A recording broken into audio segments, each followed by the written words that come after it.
ये एमसीक्यूज है हमारे पास कि बेटा what would be the value of n if the molecular formula mass is 120 and empirical formula is CH2O। ठीक है, अब यहाँ पर हमने n की वैल्यू फाइंड करनी है, तो n का फार्मूला हमारे पास क्या होता है? n हमारे पास होता है n is equal to molecular formula mass divide by empirical formula मास।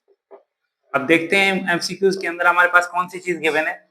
हमारे पास मॉलिक्यूलर फार्मूला मास जो है वो 120 गिवन है। ठीक है, एम्पिरिकल फार्मूला मास हमने कैलकुलेट करना है, तो यहाँ से कैलकुलेट कर लेंगे CH2O।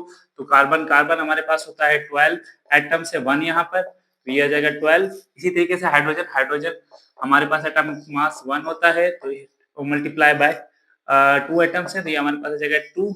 इसी तरीके से ऑक्सीजन ऑक्सीजन का मास होता है बेटा 16 मल्टीप्लाई बाय 1, तो ये हमारे पास हो जाएगा 16।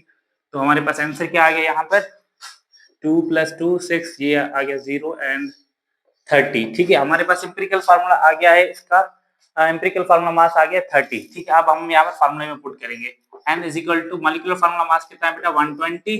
ठीक है, एम्पिरिकल फार्मूला कितना है हमारे पास मास 30। अब इसको बेटा डिवाइड करेंगे तो हमारे पास आंसर क्या आ जाएगा?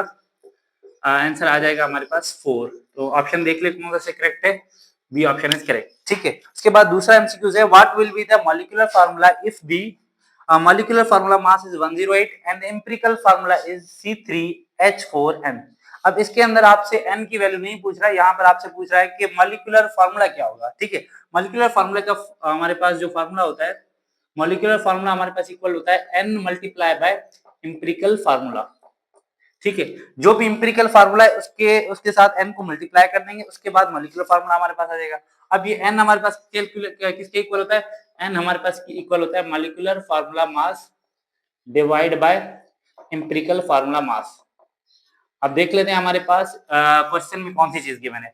What will be the molecular formula if the molecular formula mass, molecular formula मास हमारे पास 108 गिवन है और उसके अलावा इंपेरिकल फार्मूला मास हमारे पास नहीं गिवन है, तो हम वो कैलकुलेट करेंगे। तो हमारे पास क्या है? कार्बन कार्बन हमारे पास है 3, तो कार्बन का जो है एटॉमिक मास क्या होता है 12, तो ये हो जाएगा 3 × 12 36।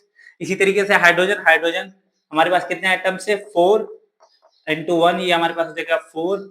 इसी तरीके से नाइट्रोजन नाइट्रोजन का मास कितना होता है बेटा 14 मल्टीप्लाई बाय 1, तो हमारे पास ये कितना आ जाएगा?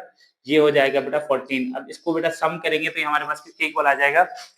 4 ये हो जाएगा 14, ये हो जाएगा 54, तो 54 आ गया। अब हम n से कैलकुलेट करेंगे, n की वैल्यू कैलकुलेट करेंगे। n is equal to molecular formula mass कितना है बेटा 108 divide by empirical formula mass कितना है 54। अब इसको डिवाइड करेंगे तो आंसर कितना आ जाएगा हमारे पास? तो ये हमारे पास आंसर आ गया 2।